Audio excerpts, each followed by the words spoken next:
ভজগোবিন্দ সিরিয়ালের 534 নম্বর এপিসোডে দেখা যায় গোবিন্দকে ফোন করছে তার বাবা।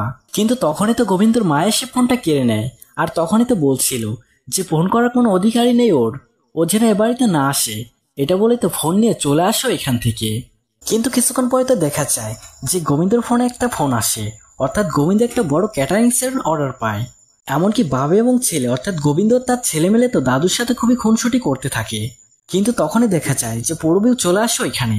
আর এটা ওটা নিয়ে তো গোবিন্দর সাথে ঝগড়া হচ্ছিল। এমনকি পরেক্ষণেই তো দেখা যায় যে পূরবী একটা সাহায্য চাচ্ছে গোবিন্দর থেকে, অর্থাৎ পূরবী তার বরকে উদ্ধার করার জন্যই তো বলছিল। আর এটাতেও তো রাজি হয় গোবিন্দ।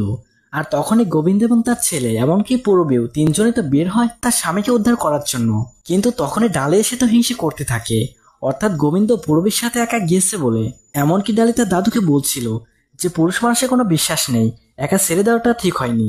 আর এদিকে গোবিন্দ বের হতেই তো তার পুরনো কিছু বন্ধুর সাথে দেখা হয়ে যায়, অর্থাৎ আগে যাদের সাথে কাজ করেছে সে সকলের সাথে তো দেখা হয়ে যায়। কিন্তু অন্যদিকে দেখা যায় যে ডালি গান গাইছে আর গোবিন্দর কথাই ভাবছে। আর এদিকে গোবিন্দ সেই ক্যাটারিং এর কাজ করার জন্য তো চলে এসেছে। কিন্তু পরক্ষণে তো দেখা যায় যে ডালিয়া বাড়ি থেকে বের হচ্ছে তার একটা বন্ধুর বাড়িতে পার্টি আছে বলে।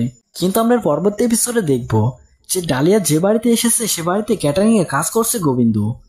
তো বন্ধু, পরবর্তী এপিসোডটা খুব একটা সুন্দর এপিসোড হতে চলেছে। তো ভিডিওটি ভালো লাগলে অবশ্যই একটি লাইক করে দিও। আর হ্যাঁ, ভজগোবিন্দ সিরিয়ালের সকাল এপিসোড সবার আগে পেতে অবশ্যই চ্যানেলটি সাবস্ক্রাইব করবেন।